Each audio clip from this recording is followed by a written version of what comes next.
Shalom Bapak Ibu Saudara yang dikasihi Tuhan. Puji Tuhan, hari ini kita dapat bertemu kembali dalam renungan ceria GKSPS. Sebelum mendengarkan firman Tuhan, marilah kita berdoa terlebih dahulu. Bapa yang baik, Bapa yang penuh anugerah, kami mengucap syukur atas hari yang baru yang boleh kami nikmati hari ini. Kami akan menerima firman-Mu. Berkatilah kami semua. Amin. Firman Tuhan hari ini akan kita baca dari kitab Yohanes pasal 3 ayat 16. Demikian firman Tuhan. Karena begitu besar kasih Allah akan dunia ini, sehingga Ia telah mengaruniakan anaknya yang tunggal, supaya setiap orang yang percaya kepadanya tidak binasa, melainkan beroleh hidup yang kekal. Renungan kita hari ini diberi judul Dunia dan Anugerah Tuhan Allah. Bapak Ibu Saudara yang dikasihi Tuhan Yesus Kristus, sejak kejatuhan manusia dalam dosa, dunia ini menjadi dunia yang penuh kejahatan. Dari kitab Kejadian sampai Wahyu, kalau kita perhatikan, selalu ada tersirat maupun tersurat hal-hal yang mencerminkan keadaan tersebut. Ada iri hati, dengki, marah, dendam. Ada penipuan, perselisihan, permusuhan, pembunuhan, perselingkuhan, dan sebagainya. Sudah ribuan tahun yang lalu, namun sampai hari ini masih tetap ada. Setiap hari kita dibombardir dengan berita-berita tentang tindakan dan perbuatan amoral dan kejahatan manusia di media sosial. Namun demikian, tidak serta-merta Allah mau menghukum dunia yang jahat ini. Karena Tuhan Allah yang kita kenal adalah Tuhan yang panjang sabar dan besar kasih-Nya kepada dunia. Bapak Ibu Saudara yang dikasihi Tuhan,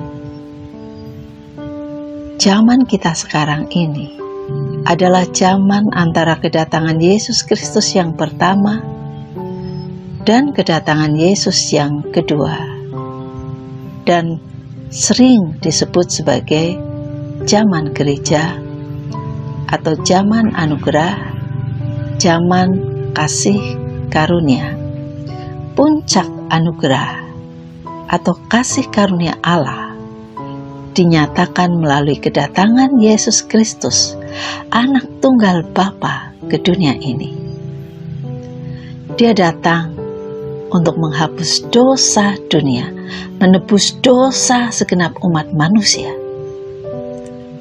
Sungguh, Yesus Kristus adalah anugerah terbesar, kasih karunia terbesar untuk dunia, suatu pemberian yang tak ternilai harganya, karya Allah yang terbesar dalam hidup kita ini, umat manusia yang berdosa, yang sungguh sangat dikasihinya. Bapak, Ibu, Saudara yang dikasihi Tuhan, setiap orang di seantero jagat raya ini diberi kesempatan yang sama untuk menerima anugerah keselamatan dalam Yesus Kristus tersebut. Tidak ada satupun yang dianaktirikan. Mengapa? Karena semua orang telah berada dalam kuasa dosa. Semua orang telah kehilangan kemuliaan Allah. Semua orang membutuhkan keselamatan. Menurut Injil Yohanes, syaratnya hanya satu,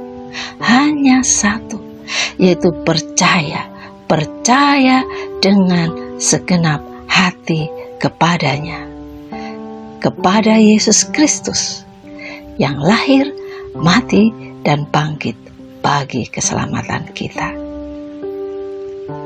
Yang percaya kepadanya diselamatkan, diberi hidup yang kekal, tidak dibinasakan selama-lamanya. Kita dilahirkan kembali, kita dapat melihat dan masuk ke dalam kerajaan Allah. Kita hidup di dalamnya. Kita juga dipanggil untuk berperan serta dalam kerajaan Allah ini. Saudara-saudara yang dikasihi Tuhan,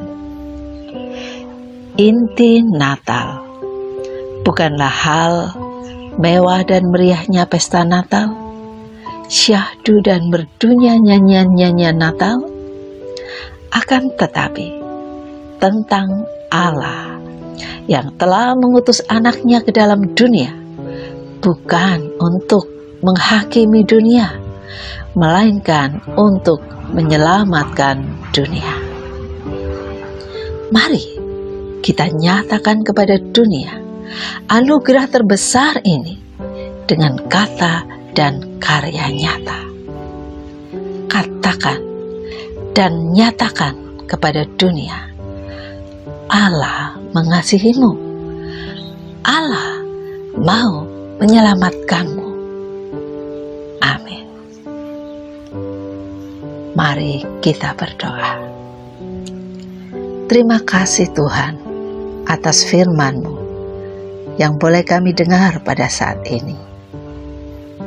Terima kasih atas anugerah terbesar yang kami terima, yaitu pengampunan dosa kami oleh kedatangan Yesus Kristus ke dunia ini.